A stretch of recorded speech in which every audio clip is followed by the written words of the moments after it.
Hello everyone. In this video, I will show you how to categorize transactions in QuickBooks Online. First, sign in to your QuickBooks Online account. Once you are on the dashboard, look at the left side menu. Click on Transactions. In some versions, this may also say Banking. Now you will see different tabs at the top. Click on the For Review tab. This is where new transactions that have come in from your connected bank account are waiting to be categorized. Find a transaction that you want to work on and click on it. When you click the transaction, more details will open on the right side of the screen. Next, you need to assign a category. This is very important because it tells QuickBooks how to record the transaction in your books. Look for the category field.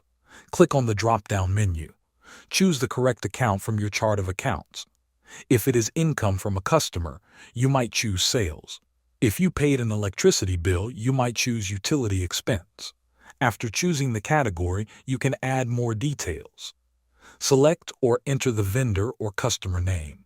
This helps you keep clear records. Finally, review the information. If this is a new transaction, click Add to record it. If QuickBooks finds a matching invoice or bill, click Match to avoid creating a duplicate entry. Thanks for watching.